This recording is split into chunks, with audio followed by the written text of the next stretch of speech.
$300 بود 5 مانگ لەوە پێش ئێستا ماشینە لە بازاری بە $600 $800 نیشە لەگەڵ ئەم بارودۆخە و جیرانی سنوورەکان هەموو کەلوپەلێک نرخی زیادەی هاتوو دەسەر تەنانەت کەلوپەلە یەکەکانی ئۆتۆمبیلیش من ئێستا لە پیشەسازی سەر ڕێگای هەولێر مەخمورم بە دیاریکراوی هاتووم بپرسم بزانم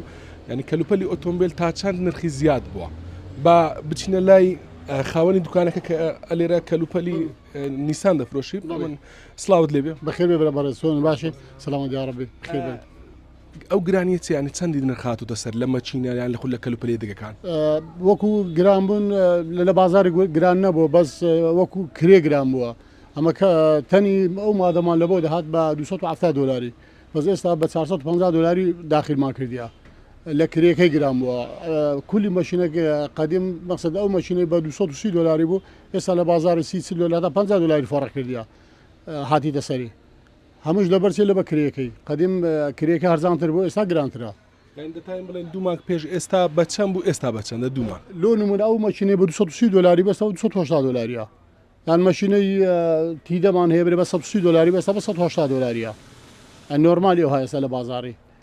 زۆ هوردوارە کەشاریەکە و بە نسبەی ئەوەی پارەی هاتە سەرێ باشە ئەدی ئەو کەلوپەلانەی کە مەسەن لێرە بۆتان دێتنیان هیچ کەلوپەلێک نییە لە کوردستان لە کوردستانی زەوەکمان نەوەکسۆت دەمە لۆ نمونە ئاشای سینمان هەیە ئاشای تایلندمان هەیە تایوانمان هەیە هەمووی هەیە هەمووی نسبەی دێتە سەری ئەوەی کە کری بێتە سەر نسبەی دێتە سەری ئەز هەر یەکە و ئەوە خۆی بە تەخمیل دەکەینەوە بەڕاستی کەس هاتووە بە هەمان نرخی پێش و وەڵام کە پرسیاری کردوی بڵێ بۆ گران بووە بەڵێ هەیە نازانی هەتا تێ دەگەنی هە بە هیلاک دەچین کاکە وەڵە گرام بە چاومە لە گەرێ دەرێ نا کاکە و خەڵکە بچ نەکەمە چاومە لە گرانی نیە بەس بەڕاستی ئیشەکە ئەو هەیە تۆ من لۆ نمونە تەنی باسم کرد بە $270 تەنی لە بۆمان دەهات ئەو جارە بە $450 لە بۆمان هاتیە بەزەوت دەکەوتە سەچ دەکەوتە سە خەڵکەکەی بەڕاستی نرخەکە لە کری گواستنەوەکەیە لە کری گواستنەوەی بەرێ بە عام گران بووە کە گرانش ببیەوە عام گران بۆ تەوە هەز بکەن ئەوە نەبوویتە هۆکارێک بۆی خەڵک کەمتر بێ سەر زۆر فەرقی کردیا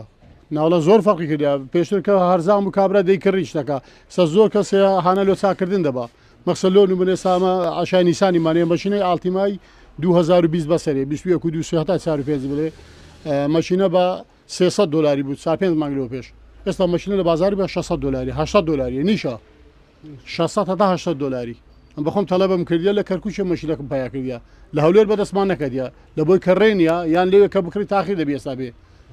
ئێستا عالم بە $800 نیشە لە هەولێر ماشینە ئالتیمای 2020 بەسەرێ